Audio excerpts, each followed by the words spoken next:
Dan Allah Subhanahu wa taala baru menciptakan banyak sekali di atas muka buminya ini ya, tumbuhan-tumbuhan yang begitu menyehatkan. Saudi Arabia atau mungkin Jazirah Arab terkenal dengan kurma ya. Kurma merupakan tanaman ataupun makanan yang paling baik untuk memperbaiki pencernaan. Ya, bagaimana kalau seandainya Anda punya sakit mah misalkan, Bapak Ibu, Anda bisa bikin ya kayak labu gitu. Ya lambu Anda hancurkan ya, kemudian Anda kasih garam mineral sedikit ya, bukan garam dapur tapi ya. Kemudian ada kasih taburan kurma di situ, itu sehatnya sangat sehat untuk orang-orang penyakit lambung. Kunyah seperti bubur. Jadi kayak pergedel tapi nggak digoreng. Ya. Atau mungkin kita kurma, itu salah satu kurma. Dan Nabi SAW mengajarkan bagaimana beliau merendam impusan kurma, ya, atau rendam kurma direndam dalam air. Kita kenal dengan impusan water atau impus water, ya. Itu manfaatnya banyak nggak? Oh, Nabi ngajarin pasti baiklah gitu kan. Tapi di sana kan adanya kurma. Apakah kita nggak boleh mengerjakannya itu dengan buah-buahan? Boleh aja. Sainsnya menjelaskan tentang begini. Kita pakai aja apa yang ada di Indonesia, nggak masalah. Di Saudi Arabia misalkan atau di Jazirah Arab, di Mekah, Madinah, kelapa susah, gak banyak tumbuh kelapa, tumbuhnya kurma. Tapi di negeri kita banyak kelapa, dan kelapa merupakan air yang sangat tinggi asam aminonya. Orang-orang yang darah tinggi, kata guru saya dan penelitian beliau juga, itu 3 bulan aja minum air kelapa muda itu turun tensinya. Segitu mudah gitu kan Allah memberikan bahan-bahan tadi untuk kita. Kenapa tidak diberitahu sama Allah? Karena memang belum mau Allah kasih tahu. Mungkin kitanya belum ingat sama dia. Ya. Bahkan yang luar biasa lagi Bapak sekalian, kalau kita bicara kurma madu dengan asam aminonya ya, dengan mineralnya, vitamin yang luar biasa tinggi ya. Kurma lah misalkan. Indonesia tidak tumbuh kurma, ada sebagian yang tumbuh, tapi tidak secara baik atau seperti rasanya yang ada di sana. Karena memang dia tumbuhan khasnya daerah panas, ya. Banyakkah isi kurma tadi? Banyak. Ya, ada sama itu segala macam. Bapak Ibu silakan browsing aja lah. Tapi yang luar biasa lagi, Bapak sekalian, setiap tempat yang Allah ciptakan di sana, negeri-negeri tertentu ya, itu Allah juga menciptakan banyak sekali tumbuhan-tumbuhan yang sangat bermanfaat untuk digunakan manusia yang tinggal di sana. Bahan bakunya manusia itu ya, kalau kita bongkar barang kita itu kan gen itu strukturnya terdiri atas asam amino ya. Maka kita banyak sumber asam amino ya, dan ada satu produk lokal Indonesia yang sangat tinggi asam aminonya, dan dia memiliki kandungan minyak yang baik seperti minyak zaitun. Karena zaitun kita nggak tumbuh di sini, nggak banyak yang tumbuh. Adalah beberapa orang tuanan tapi nggak terlalu banyak ya, yang dikenal sebagai MUFA atau monounsaturated fatty acid. Kemudian ada lagi dia mengandung mineral namanya selenium. Selenium itu mineral yang bermanfaat untuk mencegah kanker salah satunya. Dan tumbuhan atau daun ini gampang sekali kita dapatkan di Indonesia. Namanya apa? Kelor. Kelor itu luar biasa, Bu sekalian. Beberapa negara itu tinggi, Jepang termasuk yang tinggi juga konsumsi kelornya. Ya. Kalau dibikin sayur saja itu bisa bukan perbaikan gizi tapi perbaikan gen. Karena apa? Karena asam aminonya. Ya. Kelor mungkin ada blender, kalau blender kita jarang sih ya, tapi kelor kita bikin sayur atau kita bikin bubuk gitu kan, diseduh pakai air, nanti kasih kurma sedikit sebagai pemanisnya, itu luar biasa efeknya ke badan. Dia bisa memperbaiki sel-sel yang rusak di badan kita karena asam amino. Itu baru satu kelor gitu kan, dan banyak lagi yang lain.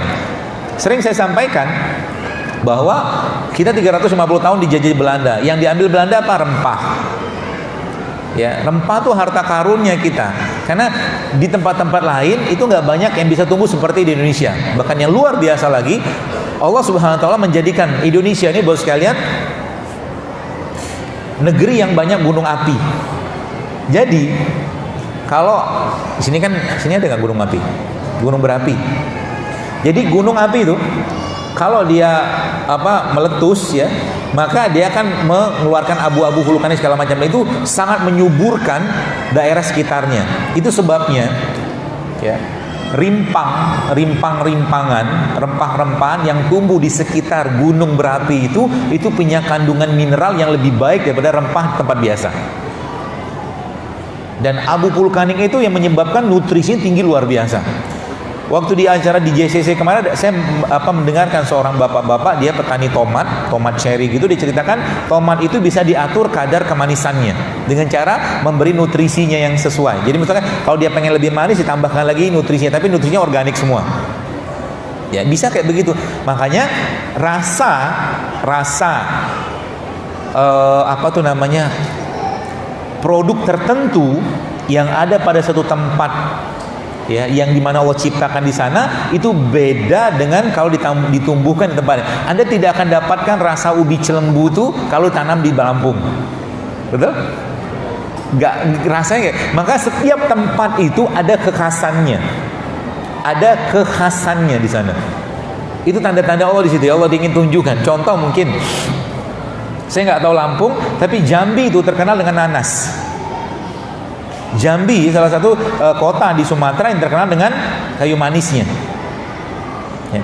Biasanya ada hubungan. Jadi sesuatu yang Allah ciptakan di sana itu memang bermanfaat untuk penduduk sekitar, termasuk juga dengan makanan. Jadi makanan penduduk lokal atau makanan kayak kita sekarang, ya makanan kita, jangan ngimpor. Maksudnya gini. Jadi kalau Anda pengen sehat, ya makan makanan kita. Orang Indonesia dulu makannya apa? Ya karedok, pecel, gado-gado. Kita nggak makan pizza kan? Dan sekian lama makan pizza juga nggak lancar juga bahasa Italinya. Gitu-gitu aja. Nggak ada hubungan sih. Jadi seperti itu, ya. Orang tua kita sudah mengajarkan banyak hal, harus sekalian, ya. Banyak hal yang sebenarnya itu kearifan lokal yang kita bisa optimalkan. Dan itulah tanda-tanda. Dan sekarang itu tanda kebesaran Allah Subhanahu Wa Taala kepada kita semua, ya. Bahkan air kelapa itu, kalau kita bicara kelapa itu, subhanallah, itu dahsyat luar biasa, harus sekalian. Kalau Anda masukkan air kelapa itu racun, maka racun tadi yang cair gitu akan menggumpal di sana, digumpalkan sama air kelapa. Makanya air kelapa itu salah satu anti penawar racun atau penawar racun yang sangat baik. Jadi kalau kita cemplungin misalkan racun tertentu ke situ, dia lama-lama akan tergumpal di situ. Ya. Air kelapa kan banyak. Sayangnya kita minum air kelapa pakai sirup. Hah? Air kelapa yang minum ya pakai madu, pakai kurma, kan bagus. Ya, jadi minum air kelapanya jangan pakai sirup. Ya. Pokoknya yang kemasan-kemasan mulailah dihindari. Yang kemasan-kemasan. Kalau Anda pengen makan jeruk, ya, makalah jangan minum jeruk dalam kemasan. Sekali-sekali silakan lah, tapi bukan untuk tiap hari kita. Kalau makan jeruk, ya makan jeruk aja. Termasuk jeruk-jeruk lokal gitu kan. Kalau di sini ada jeruk lokal, makan jeruk lokal. Ya. Coba Anda lihat jeruk ini. Ini jeruk kan? Nanamnya gimana coba? Jeruk itu yang ditanam apanya? Ini nggak ada bijinya. Terus nanamnya gimana? Bingung kan? Benar juga ya. Ya, biasanya sudah diubah bibitnya. Ya, bibitnya sudah diubah. Anggur juga kadang-kadang. Anggur kan ada bijinya. Nanam anggur tuh pakai bijinya. Kalau bijinya nggak ada, gimana nanamnya? Gitu. Ya. Maka lagi saya sampaikan, ya, kembali aja ke buah-buah lokal. Ya, kalau kita nggak apa-apa makan beginian silakan. Tapi yang normal-normal aja lah. Ya, saran saya begitu. Ya, sebab apa? Sebab banyak orang yang bikin makanan, bikin minuman, atau mungkin bikin pertanian kayak begini. Apakah mereka bertanggung jawab kalau kita sakit? Enggak. Petani-petani maaf yang nyemprotin pestisida ke padinya, apakah mereka bertanggung jawab kalau yang makan itu kena kanker?